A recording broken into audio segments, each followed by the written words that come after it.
السلام علیکم۔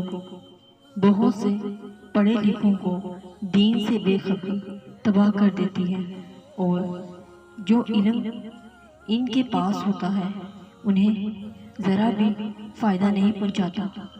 میری ولایت وہ قلعہ ہے کہ جو اس میں داخل ہو گیا وہ نجات پا گیا، اور جو دور ہو گیا وہ ہلاک ہو گیا۔ جو کثرت دنیا کا طلبگار ہوتا ہے وہ فاقوں میں مبتلا ہو جاتا ہے، اور جو دنیا سے بے رخی اختیار کرتا ہے اس کو خوشحالی نصیب ہوتی ہے۔ گفتگو درود کی مانند ہے جس کا کام شفا بخش اور کثرت موت ہے۔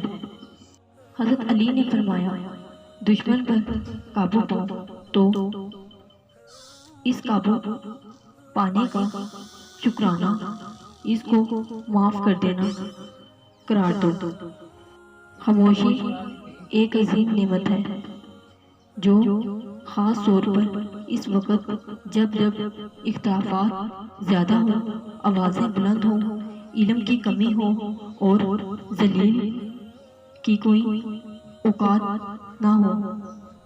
بہترین ادب وہ ہے کہ انسان اپنی حد میں رہے اور اپنی مقدر سے تجاوز نہ کرے۔ جو تمہیں خوشی کے موقع پر یاد آئے تو سمجھ لو کہ تم اس سے پیار کرتے ہو، اور جو تمہیں غم کی شدت میں یاد آئے تو سمجھ لو کہ وہ تم سے پیار کرتے ہیں۔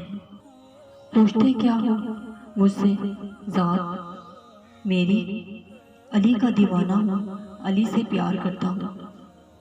انسان کے جسم کا سب سے خوبصورت حصہ دل ہے، اگر یہی صاف ہو تو چمکتا چہرہ کسی کام کا نہیں۔